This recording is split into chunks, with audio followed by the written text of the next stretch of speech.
Alright, so most likely we're going to see Nate Diaz versus Jorge Masvidal at 170. That's going to be a crazy fight. Nate Diaz ended up getting the W against Anthony Pettis.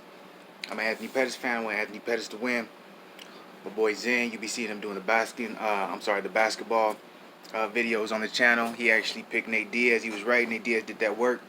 Respect to Nate Diaz. DC, Daniel Cormier lost to Stipe, fourth round KO. Man, that one bittersweet for me. I love DC. DC is one of my favorite fighters. I actually had DC winning up until that fourth round. Stipe made the adjustment, and DC didn't know what to do about that adjustment. The way I saw it, Stipe ended up, John Jones was the first person to figure out DC. And a lot of people think it's because DC does that dip, real low dip to the right a lot of times when he wants to avoid certain punches. It's the head kick. But really, actually, Anderson Silva, he read off of what John Jones did too. It's the body kicks, it's the body shots. When you mix it up, head to body, body to head, DC seems to not really know what to do, especially when it seems like he has a hard time taking you down.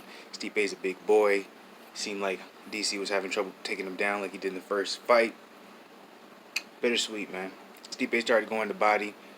It had DC all confused, which ended up now opening up that 1-2. Before, in the first 3 rounds, for the most part, he was going with that 1-2, 1-2, maybe throwing the hook.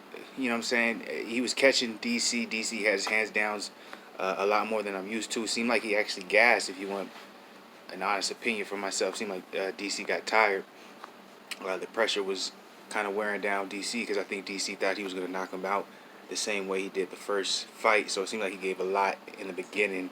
It seemed gas toward the end. That's just my perspective. But at the end of the day, Stipe made that adjustment. John Jones is the type of guy, the way he was able to KO DC and win the first fight, body, head, body, mix things up, do different things. Stipe wasn't doing that in the first 3 rounds, but in that fourth round, he started throwing in that body shot. DC didn't know how to react.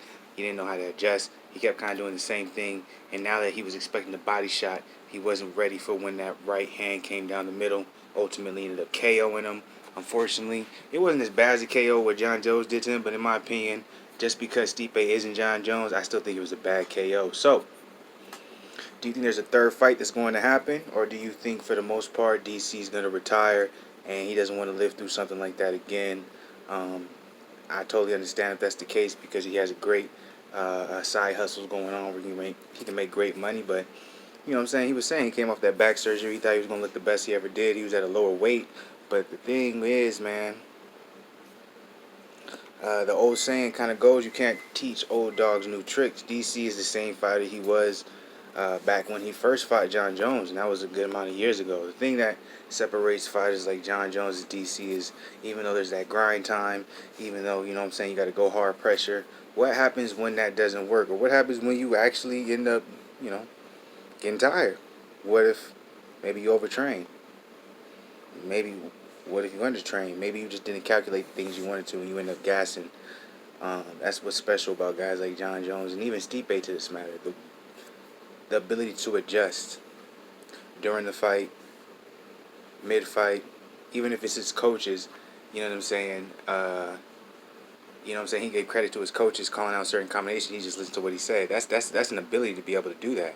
Because if you guys watched the fight before, Duke Rufus lost his voice screaming at Anthony Pettis to do certain things, and Pettis wouldn't do it. Even for the DC Stipe fight, DC had his hands down real low, lower than usual. He was fighting a very different fight than I'm used to seeing him see, and obviously that's credit to because Stipe's boxing was on another level. But you know what I'm saying? His coach kept telling him to keep his hands up, and DC refused to keep his hands up. So that just shows you the willingness to adjust and to, what can you credit to it? You can credit to ego, or you can credit to you can't teach an old dog new tricks.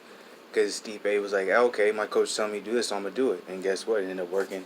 And that's an ability in itself, so respect to both fighters. But where do you think DC goes from here?